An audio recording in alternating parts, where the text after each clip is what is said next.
Hey, it's Maximo and welcome to Maximo's Travels. In this video, I'll be providing a detailed review of our economy class Japanese Airlines flight from Melbourne to Narita Airport in Japan and back to Melbourne. I'll review our experience checking in and our experience with the airport lounges, share our thoughts and views of the cabin and service on board the JL flights, the quality, size and comfort of the seats, as well as that of the entertainment system. I'll review their lavatories and JAL's unique approach to managing dietary requirements of their passengers. I'll do a comprehensive review of the meals served, both of the good meals on the first flight and of the substandard ones served on the second flight. I'll cover the different train options to and from Tokyo from Narita Airport. I'll also briefly cover our Shinkansen ride from Tokyo to Osaka on the same day as our flight into Japan. Join me for this detailed and informative review of our JL economy class flights.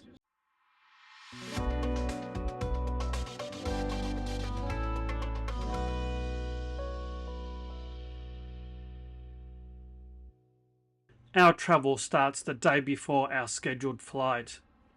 We're scheduled to catch the 7:20 Japan Airlines flight JL 774 from Melbourne to Narita Airport in Japan. If we wanted to catch this flight on the day of travel, we'd have to leave home at around about 2 a.m. to get to Melbourne Airport the recommended 3 hours prior to departure. I don't know about you, but Joe and I weren't that keen at getting up at 1 a.m. to try and make this flight on the day.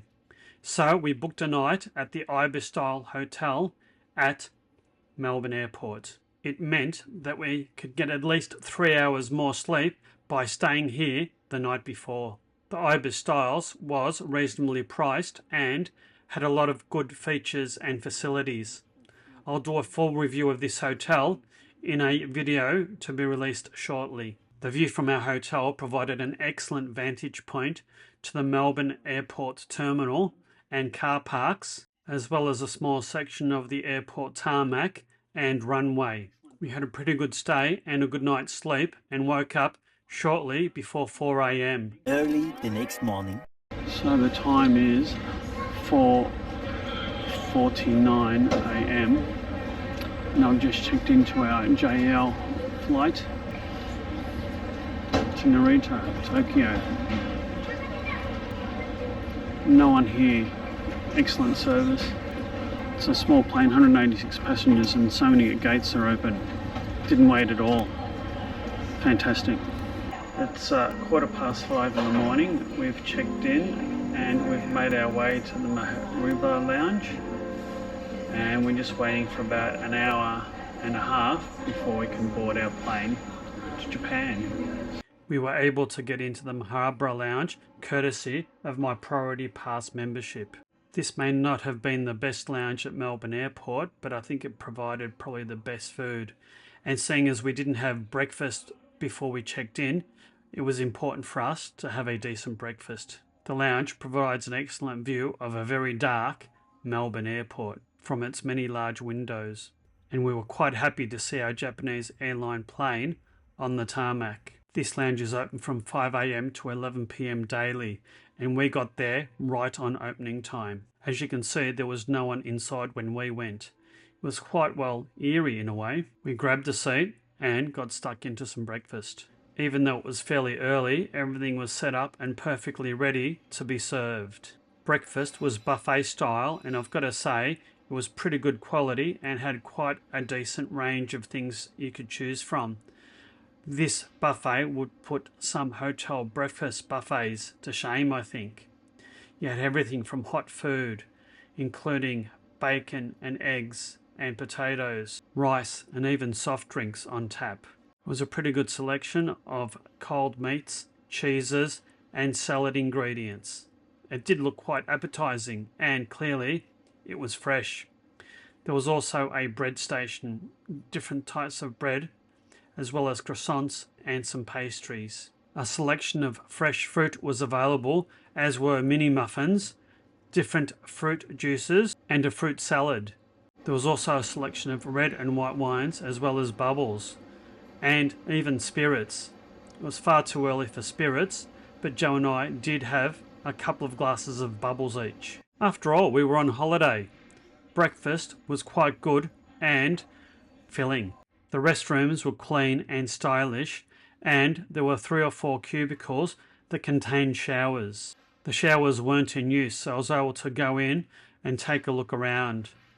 Not huge showers, but very clean and quite functional. It didn't look like you needed to book them, probably because there was no one here, but that might change during peak periods. The lounge also had a number of different discrete areas, including this cafe style area. It's quite dark and eerie. I would recommend this lounge. The food was quite good. We only stayed an hour and a half, but that was enough time to have a couple of drinks and get some breakfast and a cup of coffee or two. So we left the lounge and headed towards the departure gate. It was still quite dark outside. We were leaving on the 11th of March and sunrise wasn't expected until 7:14 a.m, just 6 minutes before we were due to take off. About 20 minutes before takeoff, we were called to board the plane. We were sitting in seats 18H and 18K. We were originally sitting in the rear of economy, but in check-in we paid $158 per person to sit at the front of economy with really great seats with nothing in front of them. The seats had great leg room. There were just the 2 seats side by side and oodles of room.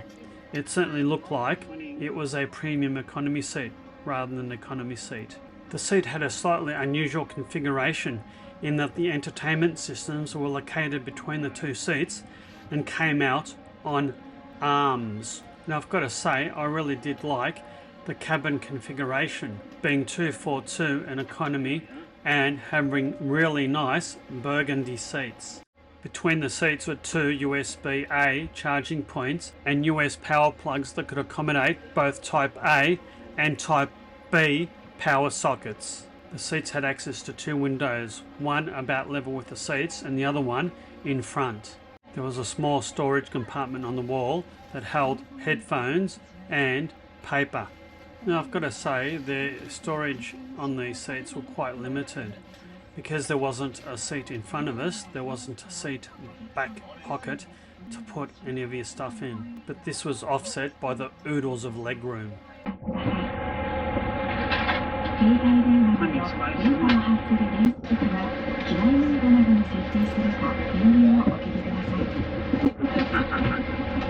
The flight attendant has just given us our specialty meal stickers. I'm gluten free. What are you, Joe?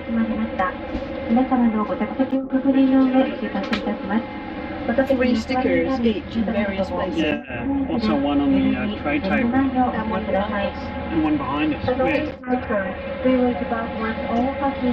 It's on the seat. Very efficient, isn't it? Very efficient. Unfortunately, the cabin didn't have individual air vents. Overall, the seats were fairly comfortable. There was a fairly decent amount of leg room and there was quite a bit of width, 17.5 inches to be exact. The pitch was 31 inches and it had a fairly decent recline. And the seats were fairly comfortable and had decent padding. We pushed off for an on-time departure. Good morning everyone. Welcome aboard Japan Airlines Flight 774. This is a traditional flight with King Air, Latam Airlines, and Mongolian Airlines. We taxied to the end of the runway and prepared to take off. By this stage, the sun had risen. In terms of the lavatories, they were light and bright, but slightly cramped. Everything was clean and modern. But there were only 4 on board, so that's a ratio of 1 to 39 for economy passengers, which meant there was a fair wait every time you wanted to use the toilet, unfortunately. One thing I must mention is the luggage allowance. JAL let you bring 2 23-kilo suitcases on board. This is double what Jetstar or Qantas would allow, as well as allowing a 10-kilogram carry-on, as well as a small personal bag or purse. This is really handy if you plan to do a lot of shopping in Japan. It was soon time to take off in a beautiful early autumn morning in Melbourne.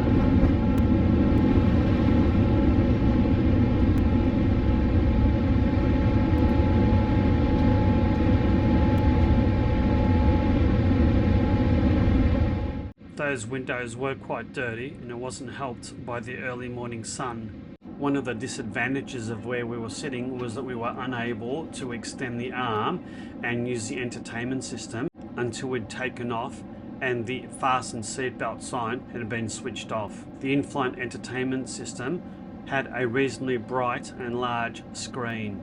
The screen was also reasonably responsive, although I've got to admit the selection of movies and TV shows was a bit lacking. And JL, being a Japanese airline, did have quite a few Japanese language movies and TV shows that obviously I couldn't watch.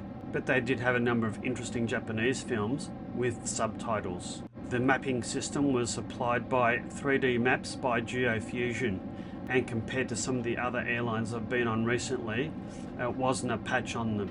Whilst the 3D map did show your present location, I couldn't for the life of me work out how to get the full route map displayed. I tried and kept pressing buttons, but alas, nothing was working. So I just had to settle for working out where I was at the current time. I did persist in trying to make this work, and it was almost at the end of the journey that I worked out that I could, do this manually. It was a little bit cumbersome, but it did the trick. Around about half an hour into the flight, we were offered drinks. I opted for an apple juice. It was far too early to be drinking any more alcohol. I'd ordered a gluten-free meal and Joe had ordered a vegetarian meal, and they were brought to us soon after drinks were served. The other passengers received their meal at least 25 minutes after we did. We got a bottle of water, a coffee, a yogurt, some fresh fruit, a salad, a bread roll, and for main, pea and spinach cakes. It was quite unexpected to see proper metal cutlery being offered in economy class. It was an unexpected pleasure. The pea and spinach cakes were quite tasty, but they had a slightly strange consistency, probably to do with the fact that they were gluten-free, if anything else. But they were reasonably flavourful, as were the tomatoes, potatoes, and beans. Joe's vegetarian dish consisted of egg, potato, and the same beans that I had. She said her dish was reasonably good, but slightly on the plain side. Her bread roll was great. Mine was as hard as a rock and pretty much unedible. But my spinach and pea cakes did look quite healthy, full of veggies. After all the meal service was collected, the crew brought round desserts, which was a vanilla bean gelato. It was great. With the breakfast meal service out of the way, the crew dimmed the lights and adjusted the windows to be totally dark. This is really annoying because it's the middle of the day and you couldn't see outside. We weren't able to override this on our window. I wish airlines had stopped doing this. 5 hours later. Around about 8 hours into our flight, we were served our second meal. I had a lamb curry, rice and green beans. Joe's main vegetarian dish consisted of a creamy spinach and ricotta ravioli. Both these dishes looked quite appealing and were quite flavourful. The food actually looked quite nice. Everything looked fresh and appealing. We both received salads, a baked dessert, and another bottle of water. I received another hard, unedible, gluten-free bread roll, as well as more metal cutlery.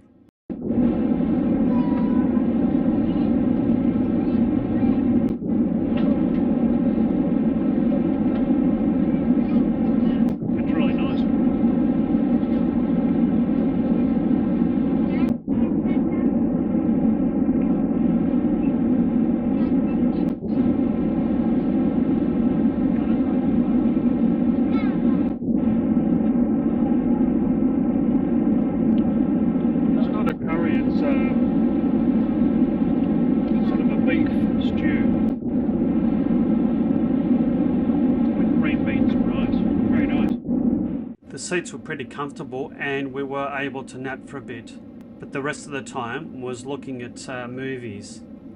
It was a bit of a struggle trying to find something, as there weren't the usual recent releases that you'd be expecting on a Qantas or a New Zealand flight. But I did find a couple of quirky subtitled Japanese movie, including this one, A Samurai in Time. I actually quite enjoyed this. So we've been aboard this Japanese Airlines flight for around about 9 hours. We've got another hour to go. And I've got to say the seats are reasonably spacious.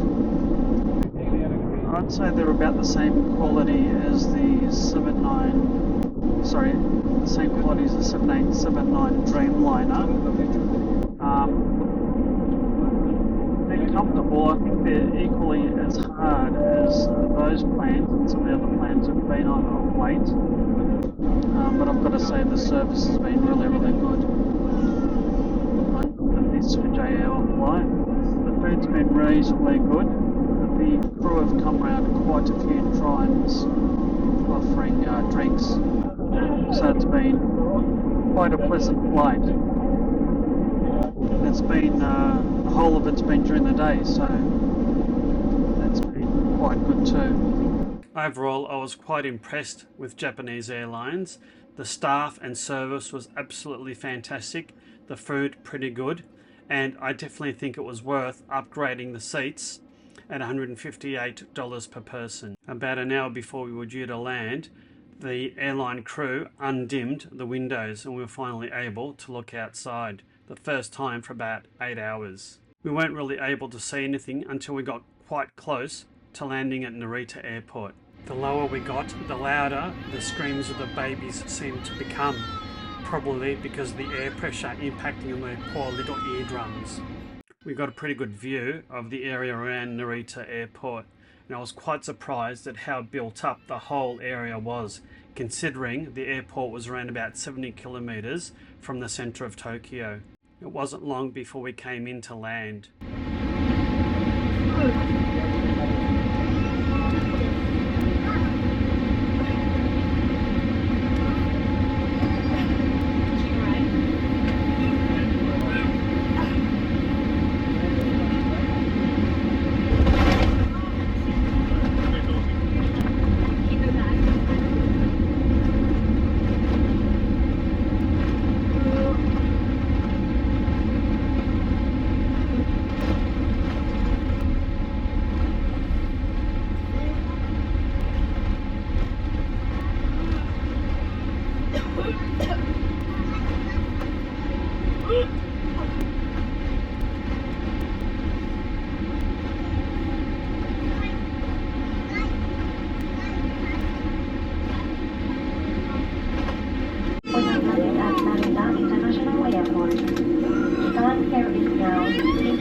That wasn't a very pleasant landing. I don't think I've heard anyone be so travel sick in any flight I've ever taken. And all the kids were absolutely screaming their lungs out as well. Yes, the poor lady behind us. At this stage, both Joe and I were feeling quite nauseous, and we were eager to get off the plane. It seemed like it'd been taxiing to the gate for quite a long time. We were finally able to get out of the plane and into some fresh air. That's a video of the plane that we rode on, taken from the terminal. It didn't take us long to pick up our bags and pass through customs and immigration. And just look at how perfectly aligned with the handles facing out all the bags are on this conveyor belt. A little longer than a few minutes later. We left the airport terminal and headed down to the basement for the train station and head into Tokyo. And there's so many different options. There are some of the local trains, the Fieschi line, and you've really got to pick the line that your hotel is closest to minimise the number of station changes, I think. This year, the Skyliner had different express than the one we got the Narita Express. Yeah, that's a Skyliner. It's a different place in Tokyo. Yeah, it does. You've got to really be careful where You've got to work out what your destination is. Yeah, and get the best one here. Yeah. Alright, let's go. Alright, I've arrived at the train station. We're about to catch the Narita Express. It was a little bit of a hassle trying to buy tickets, but we eventually went to a ticket machine and bought a ticket with a credit card. And then we used our Pasmo just to get into the station. So we're just waiting for our train to come, and next stop will be Tokyo Station. The Narita Express isn't the cheapest, but it's probably the most convenient and quickest way to get to Tokyo. The 1 hour trip costs 3,070 yen, around about 32 Australian dollars, and roughly twice as much as the airport bus. We'd purchased a reserved seat and waited for our train to arrive. You do need to make sure you get on the right train. So we waited in the waiting room until it arrived. It's not a Shinkansen, but it is a rapid train as well as an express, and it only stops at a couple of different stations. We scrambled to get on the right carriage as the train only stops for a couple of minutes. We found our reserved seats and rode the train for just under an hour to Tokyo Station. I'll do a more detailed video sharing our experiences on the Narita Express in an upcoming video. We've just arrived at Tokyo Station. We're standing in line to get our Shinkansen to Osaka. It has been a long day. We bought reserved seats on a Shinkansen and waited for it to arrive. I'll also do a review of our experience on the Shinkansen in an upcoming video.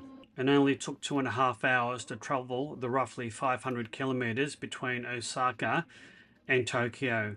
By this stage we were really tired. We'd been travelling for around about 19 hours and arrived in Osaka at around about 9 p.m. The trip to Osaka on the same day was a bit ambitious, and we only would have done this in Japan with their super punctual and reliable train network. We finally arrived at our final destination for the day, the Shinosaka Station Hotel. I will do a full review of this hotel shortly. 4 to 6 weeks later. Alright, we're just waiting for our train to arrive. We're sitting at Shimbashi Station and we're taking the Asakusa line all the way to Narita Airport on the Rapid Express train to the airport. So it leaves in about 15 minutes. And yes, we're time to head home. Sad to be leaving Japan. We didn't take the Narita Express because we're staying right near Shimbashi Station, so we decided to take the Asakusa line and the Airport Rapid Limited Express to Narita Airport. It was a direct train to the airport and we didn't need to change stations. This line was around about 20 minutes longer than the Narita Express, but it was a third of the price of the Narita Express at only 1,420 yen versus around 3,100 yen. The seating's nowhere near as comfortable as the Narita Express, and there's no real place to store your suitcases, so you need to keep them in front of you. Well, we've just got off the train. It's about an hour and 15 minutes at Terminal 2 and 3. That's the station. So now we're just heading towards Terminal 2. The Asakusa Line Airport Rapid Limited Express was nowhere near as comfortable as the Narita Express, but it was a third of the price and convenient for us given where we were staying in Tokyo. So this is the last chance to get some catch-up-ons. We've got a little bit of change left, so I'm just seeing if there's anything interesting. Did you find anything, Joe? No. It's mostly anime?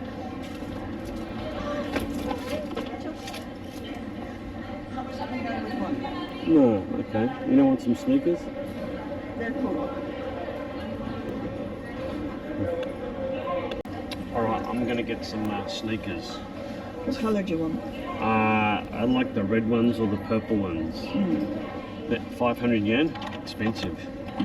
Oh, what's going on here? It's not fitting. No. You need 100 yen coins, that's why. Ah, okay. So I've got my change. Come on, hurry up.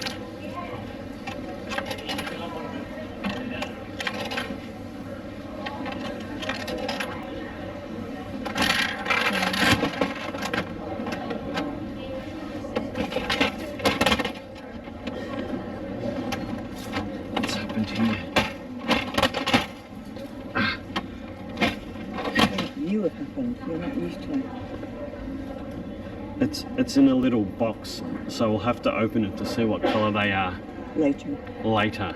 After getting our last fix of Japanese culture, we made it to the terminal. We'd arrived here nice and early.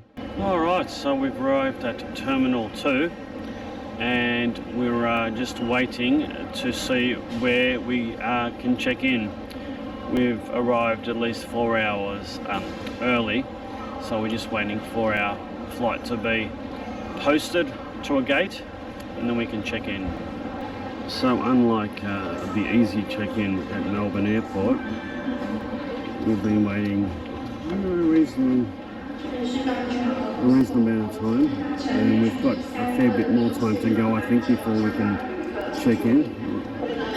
The line is manageable. It took us around 40 minutes to check in. Unfortunately, there was no option to upgrade the seats, and it didn't take us very long at all to get through customs and immigration. But there were some delays getting through security. On this occasion, I didn't use an airport lounge. The IASS Executive Lounge is on the airside before security in Terminal 2. I wasn't aware that IASS have a superior lounge, which is on the 4th floor in the departure halls. Oh well, you live and learn, I guess. Our flight was scheduled to depart just after 6 p.m. and we wanted to head over and have an early dinner. So we walked past some shops and headed to the Japan food hall. Here you'll find some authentic, good quality, if expensive, restaurants and eateries here. Alright, so I'm at the food court, Japanese food court at Narita Airport. Made a rookie mistake, and that was the Priority Pass Lounge is actually located on the other side of passport control and customs, not the air side of it. So unfortunately there are no lounges that I can use, and I really can't be bothered going through security and back through again. That took quite some time. So Joe's gone to get something to eat, and when she comes back I'll grab a bite to eat as well. Yeah, it's a bit disappointing that we don't get to use a lounge, because we'll be waiting for around about 3 hours at Narita Airport. This food court was quite nice. It had floor-to-ceiling windows with excellent views of the tarmac, as well as plenty of seating and quite a few food vendors, as you can see. There was a wide variety of food here, including soba noodles, yakiniku, an izakaya, and even a Michelin-starred tempura restaurant. I opted for a wagyu with veggies. It arrived quite promptly and it was absolutely delicious, if slightly on the expensive side. Around about 60 Australian dollars for a plate of food and a beer. We stayed at the food hall for a while and then headed towards our departure gate, which was a good 15-minute walk away from the food court. We started boarding about 20 minutes before scheduled departure. We were boarding JL flight 773 from Narita to Melbourne. It was a scheduled 6:40 p.m. departure time. Once again, we were on board a Boeing 787-8, the same type of plane that we'd flown over to Japan with 5 weeks earlier. This time we were in seats 53E and 53D, right in the back of economy. So we've just pushed away, around about 12 minutes after our scheduled departure time. Welcome on board.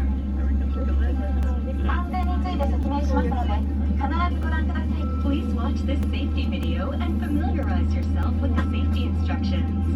The seats are pretty much the same as our previous flight, so I won't cover that again, with the main differences being a slight lack of legroom because there were seats in front of you, and the entertainment screen was on the seat in front of you, with pretty much the same size, resolution, responsiveness, and selection of movies and TV as the one that we had on our previous flight. And my experience with the moving map was no better. They use the same system of stickers as the previous flight, red for gluten-free and green for vegetarian.